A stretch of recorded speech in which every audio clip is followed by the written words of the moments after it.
So now for the Real Review's Rising Star of the Year Award for 2025. This is an award for someone who has already made an impact, but someone who is still emerging, someone who is perhaps not widely known to the community, who deserves to be better known, who's doing wonderful things, and hasn't been out there for a full lifetime of work, but is still on the way up, you could say, or at the peak of their game even. And the finalists of this award are Gareth Belton from Gentle Folk Wines in the Adelaide Hills, also Tessa Brown and Jeremy Schmölzer from Vignerons, Schmölzer and Brown, which is based in Beechworth in Victoria, doing marvellous things in Beechworth across lots of different grape varieties, quite a range of styles of wine that they produce. And finally, Tom McCarthy from Mornington Peninsula. Tom is gradually taking over the reins from his parents, Kathleen Quealy and Gavin McCarthy, at the Quealy winery down at Balnarring in the Mornington Peninsula, doing a great job there himself. And now let's hear from the finalists themselves. I'm Jeremy Schmölzer. I'm Tessa Brown. We're from Vignerons, Schmölzer and Brown. I come from 3 generations of farming. I loved plants and I loved agriculture. When I was a senior, we visited a number of cellar doors and wineries. That was the first time that I got a sense of a type of agriculture where somebody could grow the product, make the product and sell the product to their customers. And yeah, I had the concept that you could work with your hands and grow something and make something beautiful, and provided it was good enough and you connected with the people that loved your wines, you could make a living. Wine was something that I knew on the periphery but didn't really know all that well, and Tessa introduced me to understanding of what the industry is. It fitted really well for me. It was a process of going through discussions that become plans, that becomes realities, that brought me to where we are today. Growing the vine well and making beautiful expressive fruit is probably the single most important thing to me personally. Winemaking from that point is a process of shepherding something without a great deal of artifice and external influence. I really like our wines to taste singularly like where they come from,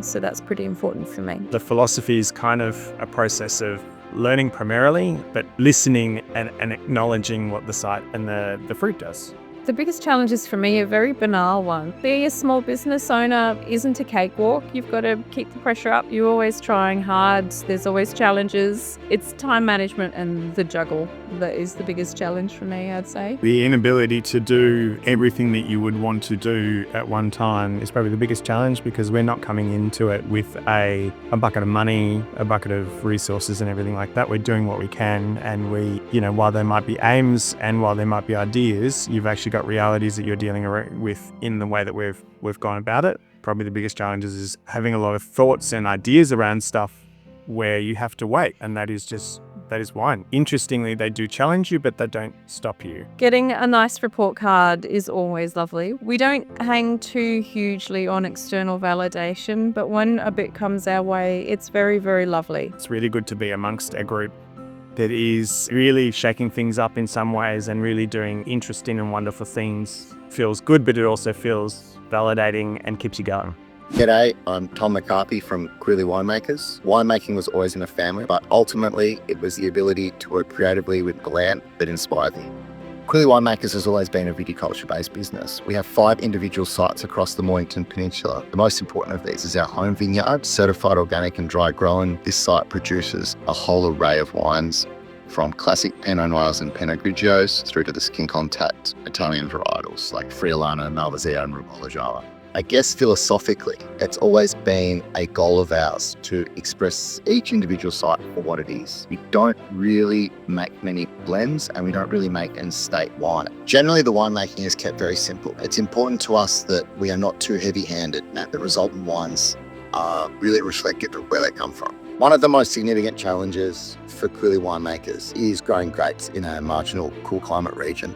This is not really so much a winemaking problem as a viticulture problem, but the viticulture is at the root of everything we do at Quealy. We've been on a path towards organic and dry grain viticulture, and it's something that's very important to us. I wouldn't say there's any one wine at Quealy that we've ever made that truly represents us, but I would say there is one block that's very emblematic of what we are. The 710 Rose is our older vines on site. It was this site where we started going organic with our viticulture and cut out irrigation, something that the results which have given us great confidence to continue that with our other sites and the rest of our vineyard. Being recognised for what we're doing at Quealy is really encouraging to the whole team. It does give us great confidence, both in the vineyards and in the winery, that we're doing the right things, and it also makes us excited to see what we can do in the future.